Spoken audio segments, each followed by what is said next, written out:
All right. First rule of the channel, we not talk about the channel. Second rule of the channel, this is not legal advice. So this is going to be the 2024 fantasy football offseason preview for the Jacksonville Jaguars. And we're going to continue with the theme of what's it going to cost me to find out and drafting guys just to find out. As long as the price is right, I want pieces of those shares just so I can be wrong. And I have to have the ability in week one to be able to cast guys off my roster and go get a Kyron Williams if he's available. Remember, like, hitting on an okay pick late in the draft is probably a bad thing versus like taking a flyer on a guy that can just flat out win me a league. Wide receiver twos and wide receiver threes grow on trees. Just that's my general idea behind some of this. Part of my process, I did move up Keon Coleman today, only to wide receiver 49. He's probably going to move up a little bit further. The same process overall, like rookie wide receiver goes to a team with vacated opportunities and a goodish quarterback. We're going to be talking about Brian Thomas. This is why I moved up Keon Coleman. I may not like the Keon Coleman story. It doesn't change the fact that, like, if he ends up being the number one in that offense and he's a league winner, like I knew that ahead of time. That's just the way to talk about that overall. I think there's a better chance that Dalton Kincaid's going to be the number one, and Khalil Shakur is going to be the wide receiver one, and Keon Coleman's going to slot right in to be Gabe Davis. But I have to know ahead of time the story's there with Keon Coleman to win a league, and that's why he has to be moved up. I'm probably going to maybe end up in the low end 30s by the end of by draft season. I definitely could see moving him up into the low 40s. I was looking at it a little bit ahead of time. There's some guys that I do have ranked, like a Roman Wilson, that I'm waiting to find out like what roles are going to be going on in offenses during camp. So that's going to be a little bit different to look at. The main thing that when I talk about this is targeting guys that I know I can get in all my leagues. So there's a big difference, like me saying like, oh, I really like Bijan. Everyone really likes Bijan. You have to have the right pick, or in an auction league, you have to be able to spend the right money. Auction league, guy could come in and just like, blow the guy's value out of the water. I'm not going to touch him at that point. In a snake draft league, like, yeah, if I want Bijan, I probably need like pick 1 through 4, right? So being able to know that there's a guy that I can get in all leagues at about in round 10, it probably has more value to potentially win me a league than me going like telling what you already know. Oh, CMC is a unicorn. Okay, thanks. Thank you for that amazing input there, internet guy. So again, I probably want to limit my exposure to bad teams, and I generally do want great players on okay offenses so they can be opportunity funnels. There are probably no great players on the Jacksonville Jaguars, even though their offense is probably okay. And the bottom line, and this is with all of fantasy, like I probably need more touchdowns for them to matter going forward. So Jacksonville, they were 9th in passing yards last year. They were 24th in rushing yards, and they were tied for 13th with 22 points. Yeah, they're an okay offense. They're not great. They also had, this is a little misleading, Trevor Lawrence and CJ Beathard, they would have had about like 4,400 yards, I think like 4,200 yards if if CJ Beathard didn't play week 17 for Trevor Lawrence. So again, I bring this up because from a statistical standpoint that we don't do in fantasy football, most leagues, is we don't take sack yardage out of passing totals, which the real life football does. So just be advised when I start talking about some of these totals going forward. Last year, the Jacksonville Jaguars were 6th in overall pass attempts. So they are going to be a little bit higher volume passing offense. They weren't particularly efficient at 7.1 yards per attempt. Remember last year, San Francisco, I think they were like the lowest passing total, highest yards per attempt last year. So like, there is something to get out of the Jacksonville offense. I probably would not be hanging my season on spending to find out. All right. Starting off with the quarterback room, Trevor Lawrence. He is my quarterback 11. 18 on Fantasy Pros, 112 overall over here on ESPN. He is going at 136 overall, quarterback 18. And then Underdog, remember, Underdog is a best ball league. He's going quarterback 15 with an ADP of 120.6. So the other thing to get out of the way, peace of mind, they went out and they traded for a former first round draft pick from the New England Patriots, Mac Jones, and then CJ Beathard's back. Both these guys, I think, can generally be serviceable if necessary. That's just something I would be looking at. If Mac Jones has to step in, I do think that he can do most of what Trevor Lawrence does, because you've probably already seen all the conversation. Is Trevor Lawrence actually good at football, or is he just like okay? Is he football Jesus, or is he replaceable? That type of stuff's going on. I have been talking about this for a while. I generally, my opinion, if anybody cares, so I can get hit in the comments, is I don't think he was ever asked to win football games at Clemson. I don't know if he knows how to actually do those things to win football games. Sometimes you got to, same process of winning a league will lose you a league. Sometimes you have to have that a little bit of that in your quarterback. And I'm not entirely sure he's that guy going forward. It doesn't mean from a fantasy perspective I dislike him. He's going to have enough of the nimbly bimbly that I want. Again, my over underline for him this year is going to be probably about 4,200 yards passing, 25 touchdowns, 300 yards rushing. And I would probably put the over underline, and I don't like doing this, is like 3.5 rushing touchdowns. If he can get to like 30 passing touchdowns, you're going to have a league winner at his price. That's a lot to ask from him. I'm putting the over underline on his 2022 season. He has weapons. Last year, we probably could have guessed that like there was going to be some difficulties with Calvin Ridley coming in and Cam Thomas, the left tackle, starting the season suspended. That would have been the idea behind it. They were very inconsistent. I don't know if that's necessarily going to change, but at the price that he's going at, and this is why I have this here, if I played quarterback chicken with my league mates trying to pick up quarterback, I would be okay starting the season with Trevor Lawrence, because theoretically he's got the two things that I want: high volume passing offense, and he's got enough of the nimbly bimbly. So last year with him, and I have the scoring totals plot out. Trevor Lawrence, 16.4 points per game. Again, your scoring settings and my scoring settings may be different, but that's not going to lose you a league. It ain't going to win you a league, but it ain't going to lose you a league if you go pick up Trevor Lawrence. It is a massive punt, and I'm okay with that because there's upside built into Trevor Lawrence. That's just the way I want to look at it. With him getting about 300 yards rushing and 4 touchdowns, if he does have that slight statistical improvement in the passing game, yeah, you're looking at a sub-elite player 2023 to 2024. That's the long and short of that. And they did bring in Brian Thomas to replace Calvin Ridley. They do have, basically like 3 or 4 receiving options and, a good running game. Like, yeah, it can happen. That's why I have him as high as I do. There are guys I'm not going to be interested in, like CJ Stroud. I think he's going to be overvalued this year. I probably would be more interested in, that lottery ticket of Trevor Lawrence, so I could pivot after week 1. I've already talked about like Deshaun Watson probably is going to disappoint. He's going to have the nimbly bimbly. If I'm in one of those leagues that everybody stabs each other in the back, it's one quarterback league, and I am in one of those leagues. If my league mates give me Trevor Lawrence, I'm going to be relatively happy with that because they've been overdrafting some of the other guys that are there. I also would think about like pairing a Trevor Lawrence with a Caleb Williams or Jaden Daniels, because I know that those guys could end up being this year's Bryce Young. That's the long short. That's why I have him at quarterback 11. I know he still has the road to win me a league. I'm probably not going to be banking on it overall when it comes to this guys. So anyway, moving on to the running back room, Travis Etienne. He's got half of what we want. He's got like quote unquote that design receiving work.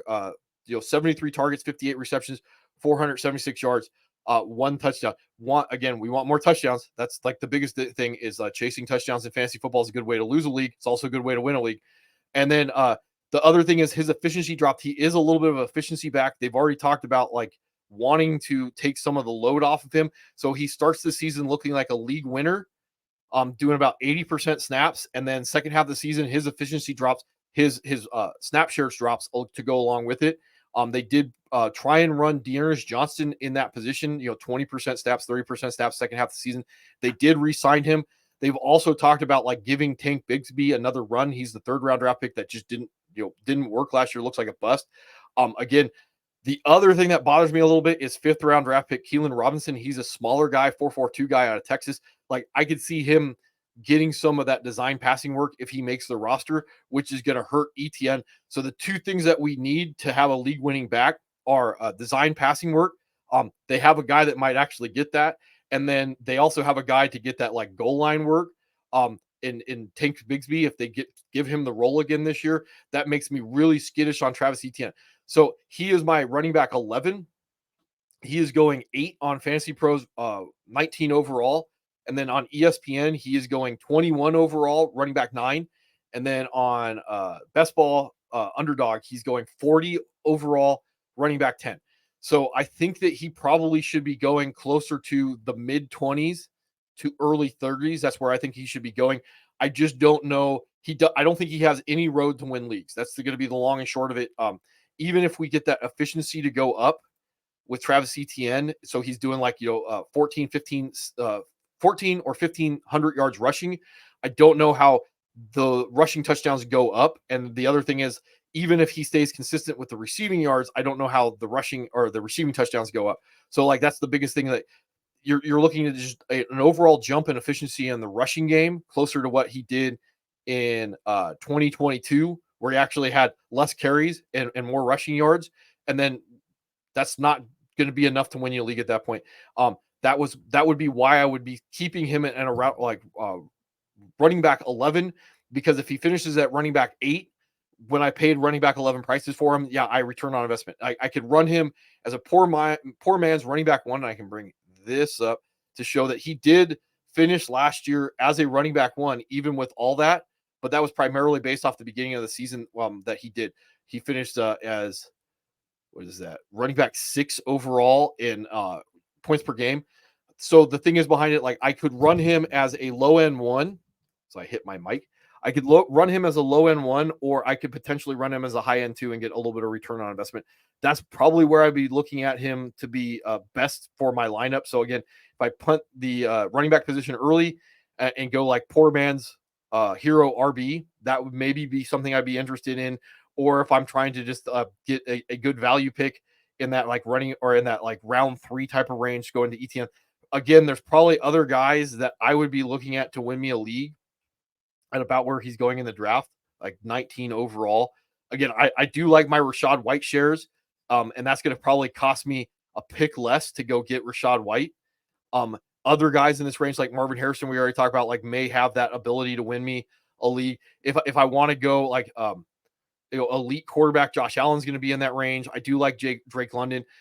In general, it just looks like punting the running back position because of the risk that I'm going to have to put into some of these like mid-range running backs is probably going to be better overall. He'd be one of those guys. All right.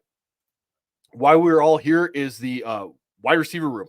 So I talk about this with some of the other teams out there. If we give that slight statistical improvement in the passing game to Trevor Lawrence, to him, and then we start breaking it down, Brian Thomas, Gabe Davis, Christian Kirk, and Evan Engram, they all have about 800 yards receiving this year, 3,200 yards.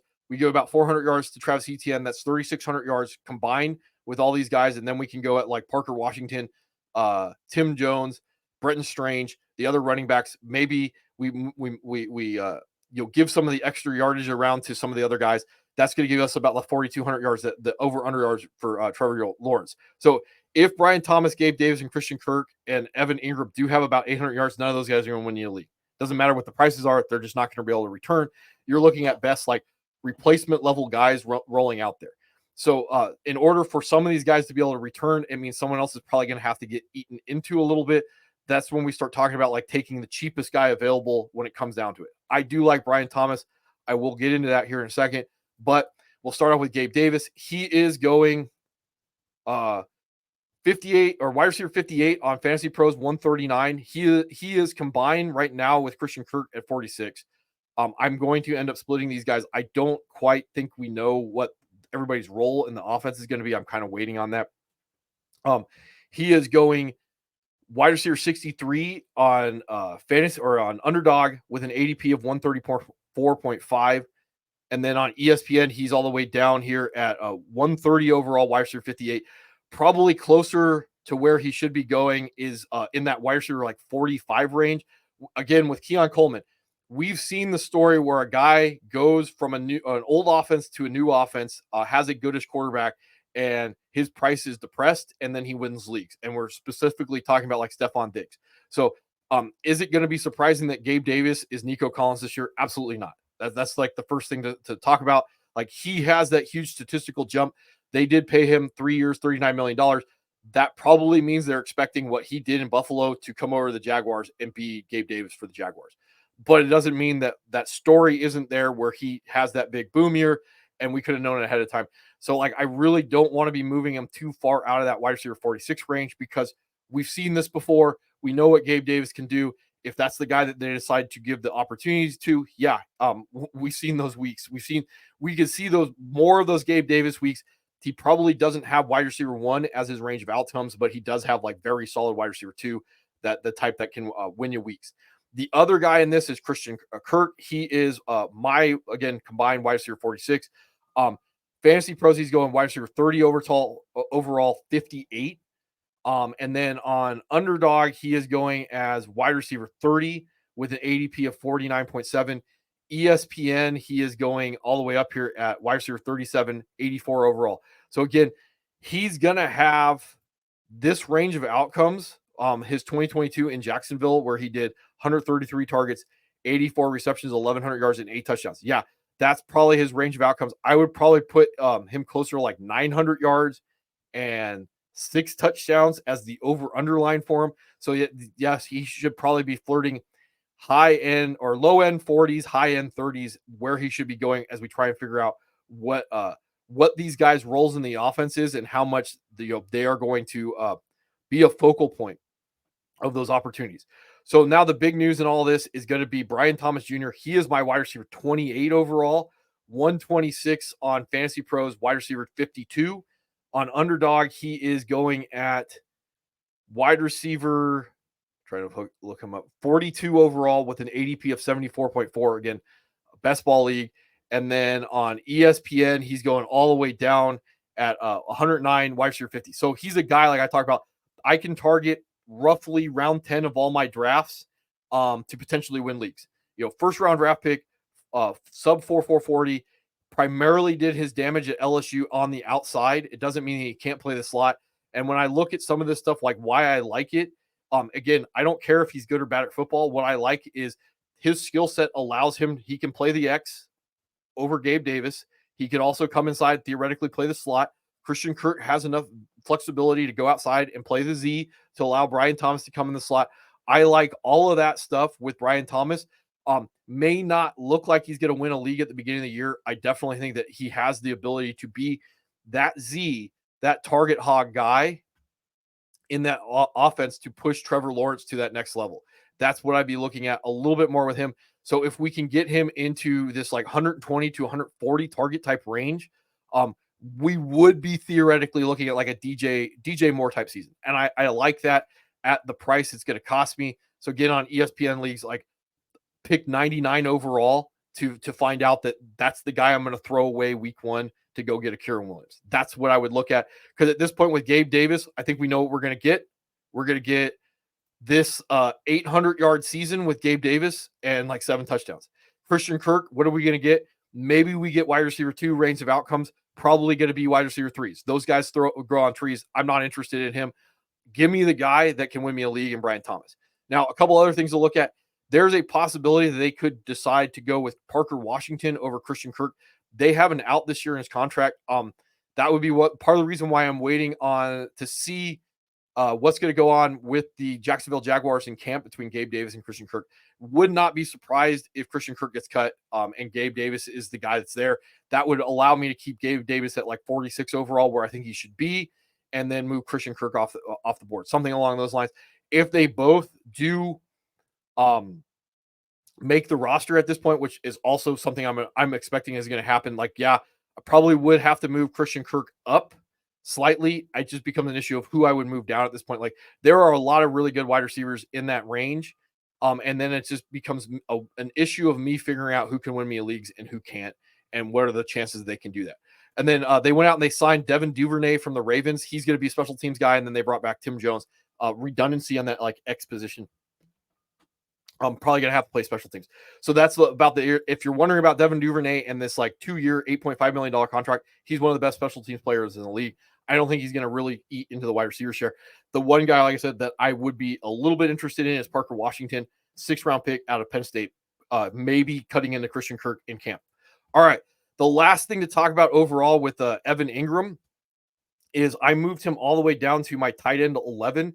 He's 8 on Fantasy Pros, 88 overall on ESPN. He's going at a very rich 59 overall tight end 4. And then over on Fantasy Pros or on Underdog, he's going tight end 8 with an ADP of 75.7. So why I have been moving him down from tight end 2 overall before the draft to tight end 8. First of all, let's talk about Brenton Strange, 2nd-round draft pick out of Penn State last year. He's more of a traditional blocking Y that I could see end up being on the field more than Evan Engram is. At this point with Evan Engram, they brought in a new X receiver. They have the new rookie, and they have Christian Kirk playing the slot. Evan Engram is kind of limited from a tight end perspective. He's not going to be the blocker. He is more of a gimmicky, designed passing work type of guy, not going to run those quote unquote big boy routes. The biggest reason why I move Evan Engram all the way down here is even if he can keep some of these targets, which I think there's going to be a massive regression in the target, probably closer to like what he did in 2022, not going to be the red zone threat as the tight end. I imagine you're looking at like some of these other guys, like Gabe Davis potentially being the red zone guy for the Jaguars. If Evan Engram isn't the red zone guy, and the other guy I could also see being the red zone guy for the Jaguars is Brenton Strange, the inline wide tight end. If Evan Engram is not the red zone guy, that's going to cap his overall ceiling. So part of the reason why I did this is a guy like Jake Ferguson, who is going to be the number 2 in that Cowboys offense and probably going to be the red zone guy because he got red zone opportunities last year. I don't see how Evan Engram does that. I'm moving him further and further down because like I don't know how he wins me a league. That makes me really skittish because at that point, like all he's going to do is disappoint me and I don't want to pay for it. So on ESPN, 59 overall, there's a lot of guys that I would think that could win me leagues at their prices, like Njoku, Kincaid. I'll talk a little bit more about Kincaid as we get further along in the process. But then this stack of Kyle Pitts and Jake Ferguson all the way down here, there's just so many more guys that I think can win me leagues and probably not hurt me. The further up the board with Evan Engram, like right next to Trey McBride, I don't like that on ESPN. And then on Fantasy Pros, where he's going 88 overall, there's other guys in this range. Like 12 picks later, I can go get your Tony Ferguson or your Jake Ferguson. Like I would rather go get my Jake Ferguson shares at this point than be disappointed that he ends up being like with Etienne, like number 5 in overall opportunities in this offense. That's just, I think that's what you would be generally looking at as his floor overall with Evan Engram from a target standpoint without the opportunity to score touchdowns. So anyway, I believe that's all I got. I do like Brian Thomas in that range of like wide receiver 30. I think that's an easy smash. So that's probably going to push you up into, pull this one back up. It's probably going to push you up into this like 80 range to 90 range to go get him. And looking at some of the guys that I have to make, I'd have to make up my mind on versus Brian Thomas Jr. at this point to potentially win me a league. Like none of these guys are very interesting to me overall. Like maybe even with Rome, I just don't know how he's going to get the targets. We can talk about Brian Thomas Jr. being the number 1 in an offense the way that we probably can't with Rome. And then so like Kyle Pitts would be the guy that probably would be too pricey for me to go up over with Brian Thomas Jr. in this range. I mean, Jake Ferguson, some of these tight ends, like this is probably the range that I would feel real comfortable going up and trying to get a guy that's going to be in that 120 to 140 targets, outside targets, vertical targets. Those are the things that we like in fantasy football. So that's like the biggest guy out of all this. And then Trevor Lawrence potentially being a sleeper to be able to win leagues at the cost to find out. So anyway, that's about all I got. And I probably will be back tomorrow at some point.